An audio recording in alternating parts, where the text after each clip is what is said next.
dedicated to A Course in Miracles. And today we are moving through lesson 49. As always, we are going to read a few lessons preceding this one as each lesson is really built on the day's preceding. We're going to start with lesson 25. I do not know what anything is for. Lesson 26. My attack thoughts are attacking my invulnerability. Lesson 27. Above all else, I want to see. Lesson 28. Above all else, I want to see things differently. Lesson 29. God is in everything I see. Lesson 30. God is in everything I see because God is in my mind. Lesson 31. I am not the victim of the world I see. Lesson 32. I have invented the world I see. Lesson 33. There is another way of looking at the world. Lesson 34. I could see peace instead of this. Lesson 35. My mind is part of God's. I am very holy. Lesson 36. My holiness envelops everything I see. Lesson 37. My holiness blesses the world. Lesson 38. There is nothing my holiness cannot do. Lesson 39. My holiness is my salvation. Lesson 40. I am blessed as a son of God. Lesson 41. God goes with me wherever I go. And lesson 42. God is my strength. Vision is his gift.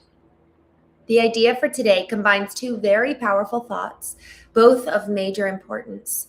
It also sets forth a cause and effect relationship that explains why you cannot fail in your efforts to achieve the goal of this course. You will see because it is the will of God. It is his will, not your own, that gives you power. And it is his gift, rather than your own, that offers vision to you. God is indeed your strength, and what he gives is truly given. This means that you can receive it at any time, anywhere, wherever you are, and in whatever circumstance you find yourself. Your passage through time and space is not at random. You cannot but be at the right place at the right time. Such is the strength of God. Such are his gifts.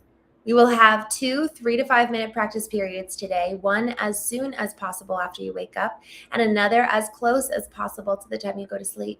It is better, however, to wait until you can sit quietly by yourself at a time when you feel ready than it is to be concerned with the time as such. Begin these practice periods by repeating the idea for today slowly, with your eyes open, looking about you. Then close your eyes and repeat the idea again, even slower than before. After this, try to think of nothing except thoughts that occur to you in relation to the idea for today. You might think, for example, vision must be possible. God truly gives. Or God's gifts to me must be mine because he gave them to me. Any thought that is clearly related to the idea for today is suitable. You may, in fact, be astonished at the amount of course-related understanding some of your thoughts contain. Let them come without censoring unless you find your mind is merely wandering, and you have let, obviously, irrelevant thoughts intrude. You may also reach a point where no thoughts at all seem to come to mind. If such inferences occur, open your eyes and repeat the thought once more while looking slowly about. Close your eyes, repeat the idea once more, and then continue to look for related thoughts in your mind. Remember, however, that active searching for relevant thoughts is not appropriate for today's exercises. Try merely to step back and let the thoughts come. If you find this difficult, it is better to spend the practice period alternating between slow repetitions of the idea with eyes open, then with eyes closed, than it is to strain to find suitable thoughts. There is no limit on the number of short practice periods that would be beneficial today. The idea for the day is a beginning step in bringing thoughts together and teaching you that you are studying a unifying thought system in which nothing is lacking that is needed, and nothing is included that is contradictory or irrelevant. The more often you repeat the idea during the day, the more often you will be reminding yourself that the goal of the course is important to you and that you have not forgotten it. Well, good morning. I am so happy to see you all. I'm just going to jump here in the chat. Brian, good morning. I'm so glad to see you. Ricky Ray, good morning. Casey, thank you. Thank you for joining.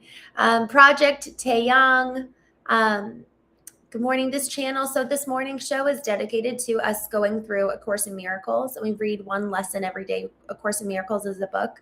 And we just read one lesson every day. They have 365 and it's really, really good. And it's been really encouraging. So Jay Palacio, good morning. Thank you. Thank you. I appreciate that. John Smith, good morning. Impazil, thank you. Thank you for my glasses. DHFH, thanks for coming. Y'all, we are, I'm going to literally go get water really fast. I'll be right back.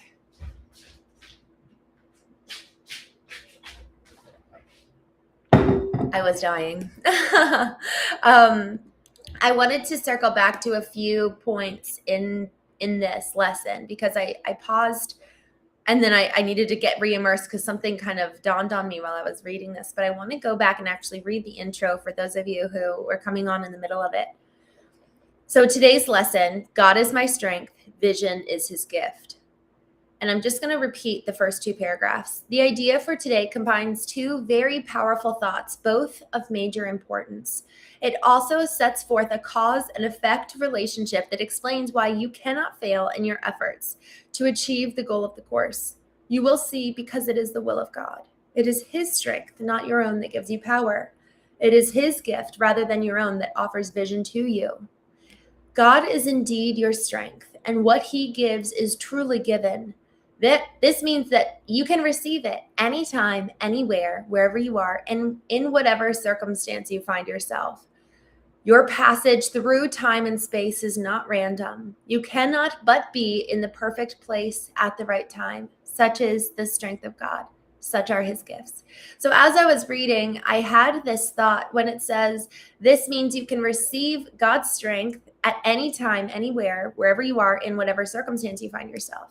I had this thought because over the last couple of months, I've been reading through this book called Letting Go by David Hawkins. And effectively the premise is that he assigns numerical value to emotions. And that for every single emotion, there's a value, such as shame is 20, and it's like on the lowest of all numerical value. And it goes all the way up to level 600, and level 600 is peace. And that's obviously a big journey to go through. But what was so interesting is that what effectively she's saying is that at any time, anywhere, any place, we can move into the strength of God, the vision of God. And I just had this thought while I was reading this. Okay, if anywhere, anytime I can access this, that means I need to be willing to let go of those lower emotions that really do keep me trapped at that lower emotional frequency. And emotional level, I guess, is a good way to say it. And even just emotional energy, that is fundamentally separating us from our ability to receive what God has to offer us anytime, anywhere, any place. And so if we want to get to that higher emotional level, such as peace or even courage is level 200, peace is level 600. So the more we kind of transcend up, we have to be willing to move through and let go every single one of those negative emotions. Sometimes those negative emotions are really addicting. Peace or depression can sometimes be addictive. Apathy, even shame, it's comfortable to us. It's what we know. And so there's a discomfort. We have to be willing to move into a place of discomfort to then get to that higher level. And as I was reading this, I remembered the Greek word of receive is lambano. So if we're going to receive something from God, and we can receive it anywhere, anytime, any place, we have to thus kind of be open-handed and let go of what we've been holding on to then receive something new. And the Greek word lambano is very active. So when we're receiving something, it translates immediately into action. It's like a soldier receiving an order. You're not sitting there passively being like, cool, thanks. I got peace. But it's no, like that peace that I receive comes in like an input, comes in, transforms me, and then it informs my output, the way that I engage with the world externally. And so if we are willing to let our emotions effectively leave the emotions behind us, the shame, the depression, the apathy, the pride, the ego, if we're willing to let go, there is something better. There is something higher, even in terms of that hierarchical order of emotional and energetic values. And peace is on the other side. Freedom is on the other side of that. Strength and courage is on the other side of that. And what a glorious way to live versus kind of being stuck in the dumps. Just jumping back here in the chat, habitual, peace is addictive. I love that. What a good point. And really what's interesting is actually to that point of peace. Oh, this is interesting. So habitual 3, I'm curious to hear your thoughts on this. That peace can be addictive too. It's like there's a shadow and a light to everything. And then, yes, we are live. There's a shadow and light to everything. So we can, yes, actually be addicted to peace to the point that we actually are unwilling to have the hard conversations. So then the question is that even peace to begin with? Or might it even be, oh no, I see that I'm frozen. I froze. Now you know that we're live. We can actually be addicted to peace, where we're unwilling to have those hard conversations and we're unwilling to kind of uncover the onion layers to get to the core of the truth. And then the question is, okay, well, is that even peace to begin with? So we have to look at the integrity of the word and the integrity of what am I actually pursuing? What is this doing for me? How is this serving me? So how is shame serving me? How is depression serving me? Sometimes shame is serving us to keep us small. We don't actually then have to really try. Oh, because I'm in shame, because I'm just so not worthy. Well, but what if you believed you were worthy? How much higher of a standard would you actually hold yourself to perform, to provide, to live life, to create, to show up and make an impact? That's actually a high call. So perhaps it's easier to exist at those lower energetic frequencies than it is to level up. I had this thought the other day that the level to which we dream is the level to which we will then hold ourselves and strive. So if I'm dreaming big dreams, if I'm shooting for the stars, if I want something big for my life, then thus I need to act accordingly. But if I keep my dreams small, if I act obsequious, then I never really have to try. And I can get away with a lot by way of literally not showing up and not performing. Just jumping into the chat. Sweet Chin Music, thanks for joining. Josh B. Thanks for joining, guys. Jesus with Jacob. Attraction is magneticism. So becoming an attractive person is not to do with outward beauty, but inward beauty and mental freedom, which others crave and draws in abundance. I love that. That is so, so good. And y'all, we are attractors. We're magnetic. So you know what's a really, really good mirror moment for us? A really good moment for self-audit and self-analyzation is to look at what's going on in our external life. What am I attracting? What is coming to me? And often our external world is very reflective of our internal world. Y'all, there's always something. The last couple of weeks, it's felt rather chaotic in my life, and I've kept a thumb on the pulse of, okay, is this a lesson for me to learn? Am I kind of in this season of there's something here for me to really lean into and be changed by? Or am I somehow attracting this? Like, am I actually internal? Is this reflective of my internal world? And I've really had to ask that question. And so it goes both ways, where sometimes it really is like we're actually in the fire and we're in the wilderness and we're being cultivated and shaped. You know, when we're in the fire, the work of the fire is to burn off, is for all the dross to go so that gold can come forth. That is a painful process. It is agonizing so much of the time, yet it yields gold. So if we're willing to go through that painful process, to shed the layers of shame and depression and apathy, and then get up to courage, and then get up to joy and love and peace, y'all, that's really an exciting journey, and it's a painful one. So anyone who says, oh, it's easy to know yourself, it's easy to get to the level of peace, it wasn't easy for me. So maybe for some people it is. But y'all, when we've got these old programs that we need to shed, when we've got these old narratives that are really keeping us in the place of being small, it's hard and it's painful to get out of those. And the reason why for so many of us is because those programs were shaped for a reason. And there's a good cause as to the effect that we experience today. Not that it was good, but it's more so it's justified. So maybe you and I were in an abusive relationship. Maybe we went through our dad leaving. Maybe we went through emotional abuse from our mother. There's all these moments in our life that shape who we are today. So we have to understand the cause and the effect if we then want to change what the effect today is. We have to examine the past and make real change if we want to see anything change in the present moment and be free to dream for the future. Just going back here in the chat. Good morning. Good morning.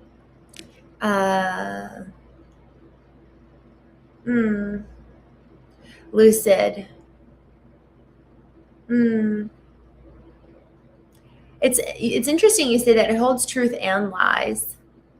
I completely, she says says F the Bible and using it to control people. Y'all, I have experienced a lot of control in religious settings. And so the goal of this is to cultivate relationship. It's to cultivate relationship with our Creator, to better understand who we are in so many ways, and to better understand why are we here and what's the potency and potential of our lives. We can live big. We can really step into a future and a potential for us that's probably bigger than we ever thought. And so part of the reason why we get on here every single morning is to cultivate that part of us, that intelligence in us, because we have intellectual intelligence, we have emotional intelligence, we also have physical intelligence. There's a brilliant book. It's hard to read. It's called The Body Keeps the Score by the psychotherapist and psychiatrist Bessel van der Kolk, and he coined the term PTSD. For so long, war veterans were being thrown in mental health hospitals because they just didn't understand how the body literally remembers the trauma we went through. But we also have spiritual intelligence and spiritual data, or data in regards to the spirit, that could very well be traumatic, just like how our body remembers trauma. And so it actually is really important that we go back and understand, where has there been spiritual trauma in my life? I was hosting a knowing retreat. I'll frequently get folks together and we'll spend 3-4 days together. And we were talking about spiritual trauma for one of them, because it is fundamentally, it's near impossible to get access to something new in an area, I guess you could say, where there's been trauma. And so if we want to reprogram, we actually do need to go back and dish up, man, why is there so much anger here? Why is there so much pain? What happened? And then understanding how the decisions that we're making today in reaction to that trauma, actually, we can thank that part of us that's trying to protect us from the pain. Because if we want to learn something new, we have to let it go. We have to be willing to let go. But first we got to move through it. First we have to confront the pain that we've experienced. Suppressing it will do no good. In fact, it's usually more damaging. It's not just a neutralizer. So moving through, whether it was spiritual trauma, physical trauma, or emotional trauma. So, cool. Cuckoo. Thank you for joining. Appreciate you. Insta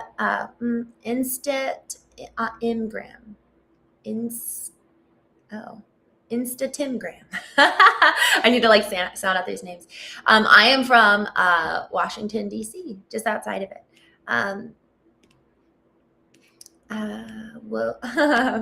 Armand and JK. We just can't tell my darling. Lucid Sky. I'd love to hear from you, your perspective on this, if you've got something to add. Y'all, I think that's one of the things here that I'd love to just point out. I'm going to be wrapping up here soon in just a minute.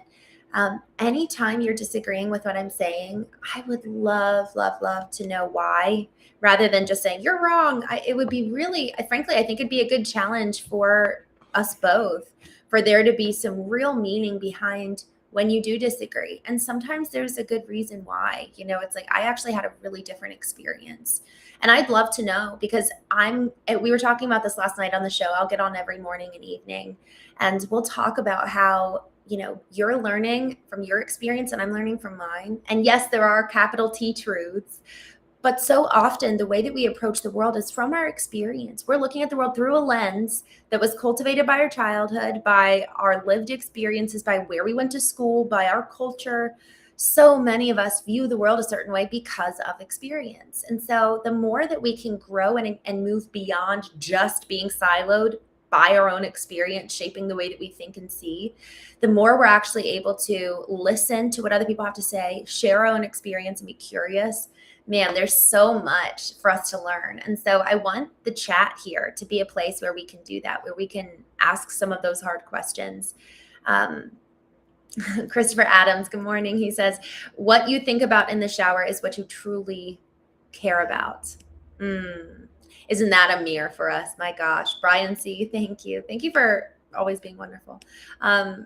Dragon, thank you. I'm glad you're here. All right, y'all, I am going to hop off. I'm just looking through here to see if there's any other. Christopher Adams, any form of church hurt is a byproduct of human fault. So whoever said that doesn't understand God is not inconsistent with his nature. Interesting. And y'all, isn't that so interesting? So much of the trauma we experience is often done by each other. And so that's where it's like, man, if I really want to, although I will say, I felt like I experienced real betrayal from God when my brother-in-law was killed. And in that moment, that was where I really needed to go and contend with God, because either I'm wrong or he's, like either I've had really a misconstrued understanding of who he is, or he really backstabbed me. And so I really needed to contend on that front, and I needed to get my answer. There's this biblical narrative about a man who is literally wrestling with an angel all night long to get his answer. And if we want to know, I have found that in the pursuit, there is transformation. In the pursuit, we come to know. But we have to pursue. Again, do we actually want it? Because we get what we want, do we actually want to know the answers to our religious pain, to our spiritual pathway to God? Do we actually want that open? Do we want an open channel? Do we want access? I have a friend who's probably the most brilliant person I've ever met. Anytime he'll have like a vision or an experience with God, a lot of times he'll actually like recoil, because it's like so big and so powerful that he's like, I don't know if I can handle that again. And so it's almost like there's the fear factor in some ways. But man, if we can stay in love and not move into fear, that's really, really powerful, because then it's like, all right, I can lean into this experience with you and handle it with holiness and with like a sacrality. But man, I just have found that when I'm willing, God is right there to answer my questions and my rage. Clint Carr, I'm from Pennsylvania. Oh, nice. Michael, I'm here. I'm there. Oh, are you in DC? That's cool. Glenn says I'm in the UK. I would love to go to the UK later this year. Love and mercy is the only way, and it's a choice made over and over again. It's not a feeling. It's the choice of the will. Ooh, very happy. I love that. Love and mercy is a choice. Y'all, isn't that so true? We have so much power. So much power. The Walk for Peace was concluded in DC. Did you get to see the Buddhist monks? Yak, no. I heard about that on the radio. I thought that was the coolest thing. To be honest, I didn't even know that it was happening, and I was so bummed. And it was interesting timing too, that was happening right around Super Bowl Sunday and everything there. This has been a crazy weekend, y'all. Justin K. Oh, well, I feel the same way. Every time I see you guys here, it makes me so happy. Okay, y'all, I am going to jump off now. Adam, I'm sorry to leave. Come back, y'all. I actually am going to be doing, oh my gosh, I'm going to be doing 3 more shows today. Let me tell you, I have a guest coming on, a guest, Mr. J, which is super cool. He's coming on at 2:30 p.m. Eastern. And then we've got another show at, oh my gosh, we're going to be doing trivia tonight. Come back for trivia, y'all. Come back for trivia at 9 p.m. Eastern tonight.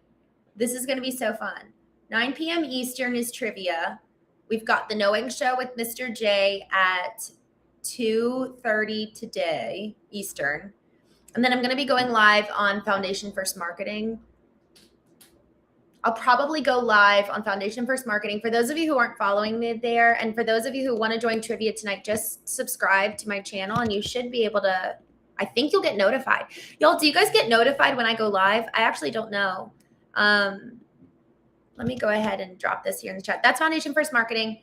I am going to try to actually go live on there earlier today. I might go live at 1:30 just before I go live with Mr. J. So let me actually put that on the calendar for myself. And that's, y'all, that's where we talk business. We talk business, marketing, branding. I have a branding marketing business. And so we talk about it for the trades. We also talk about it for just businesses in general. So join me 1:30 p.m. It's a lot of shows. You pick your favorite, but 1:30 p.m. Eastern for Foundation First Marketing. 2:30 p.m. for the Knowing Show, where that's usually where we dive deeper into emotional intelligence, intellectual intelligence, the integration thereof. And then tonight, 9 p.m. Eastern for trivia. Woohoo. Okay, thank you all. Oh, it's not clickable. Oh, weird. That's actually really good to know. I didn't know that tension driven, that you guys couldn't click on you can't pick up what I'm putting down. Well, go to Foundation First Marketing on YouTube. Let me know if that works. But Justin, oh, I'm beyond excited. Knowing podcasts is going to be huge. I will take that. I would love that.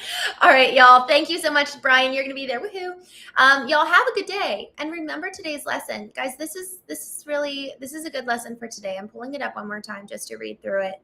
And frankly, I'm going to go do it right now, because the days that I don't do it right away, I end up kind of missing it. God is my strength. Vision is his gift. So we do it right now, and then